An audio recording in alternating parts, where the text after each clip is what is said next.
ओम श्री गणेशाय नमः। ओम श्री आशुतोषाय नमः। वैशाख माहतम में 29वां अध्याय। प्राचीन समय में कश्मीर देश में देवव्रत नाम का एक ब्राह्मण था। उसकी मालिनी नाम की एक पुत्री हुई। वह कन्या उसकी सत्यशील नाम वाले विद्वान ब्राह्मण को ब्याही गई। वह उसके साथ विवाह करके अपने साथ यवन देश में ले गया। वह मालिनी अत्यंत दुष्टा थी। वह रूप यौवन वाली कभी अपने पति की प्रिय नहीं हुई।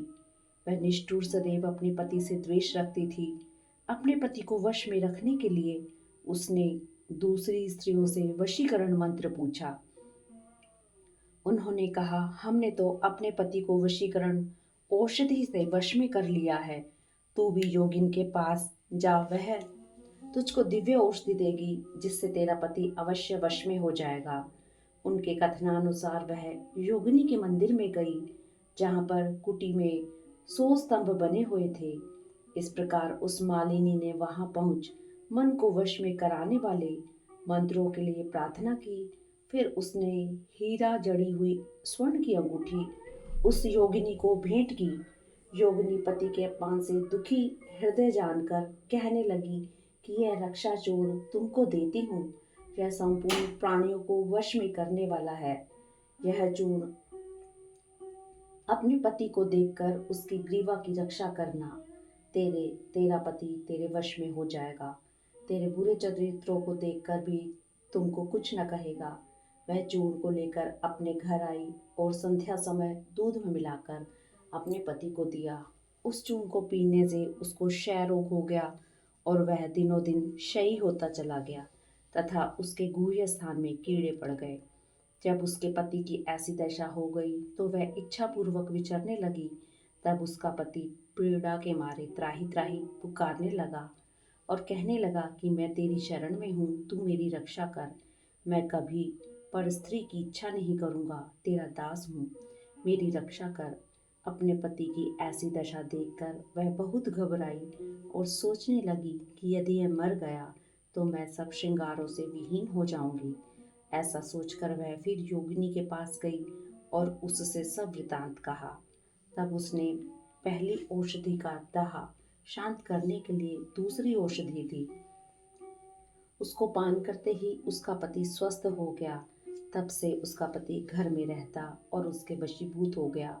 घर के काम के बहाने और कई व्यभिचारी तथा कामी उसके घर आते ही रहते, परंतु उसको अपनी स्त्री के आगे कुछ भी कहने की शक्ति न थी। इसी पाप के कारण उसके सारे शरीर में कीड़े पड़ गए और उस मालिनी के कान, आंख और जीवा में छेद हो गए।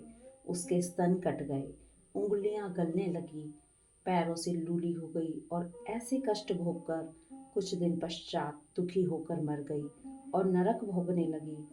15,000 वर्ष तक ताम्रभांड नामक नरक में दग्ध होती रही। फिर 100 जन्म तक कुत्ते की योनि में पड़ी रही।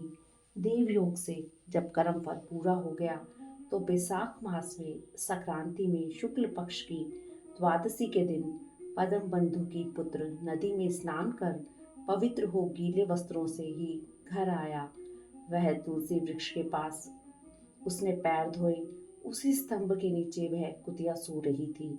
सूर्योदय से पहले वह कुतिया उस चरण धोए जल में लेट गई, जिससे उसके पाप तत्काल नष्ट हो गए और पूर्व जन्म के सब पाप कर्मों की याद हो गई।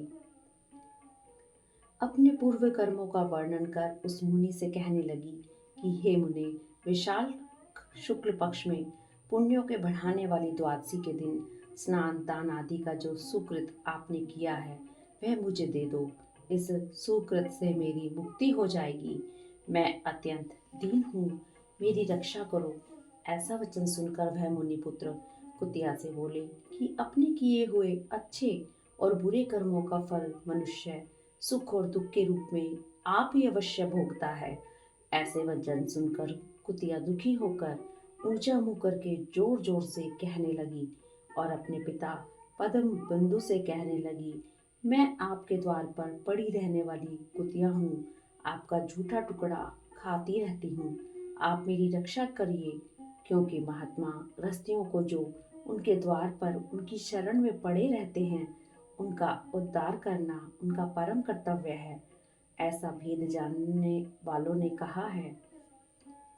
चांडाल कुत्ता सदा गृहस्थियों की दया के पात्र हैं, अतः आप मुझ मूर्खा का उद्धार करो। ऐसे कुतिया के वचन सुनकर पदम बंधु घर के बाहर आया और पूछने लगा कि क्या बात है। तब उसके पुत्र ने सब कथा वर्णन की। पुत्र के वचन सुनकर वे विस्मय के साथ कहने लगे कि मेरा पुत्र होकर तूने यह क्या कहा। साधुओं को ऐसे वचन कहने उचित नहीं हैं। संपूर्ण प्राणी परोपकार के लिए ही हैं। चंद्रमा, सूर्य, पवन, पृथ्वी, अग्नि, जल, चंदन, वृक्ष और महात्मा सभी परोपकार में लगे रहते हैं। दधीचि ऋषि ने दैत्य को अति बलवान जानकर अपनी हड्डियां निकालकर देवताओं को दे दी थी। जब भूखे शयन ने कबूतर को पकड़ लिया तो राजा शिवी ने अपना मांस काटकर शयन को दिया था। जीमुत नामी राजा ने गरुड़ के लिए अपने प्राण दे दिए थे।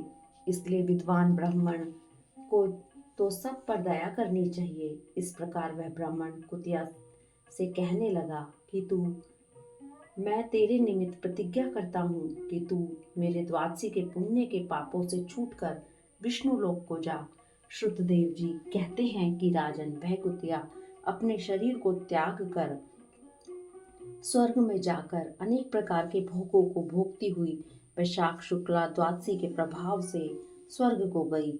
इति श्री वैशाख महात्म्य 29वां अध्याय समाप्त हुआ। हरिओम तत्सत।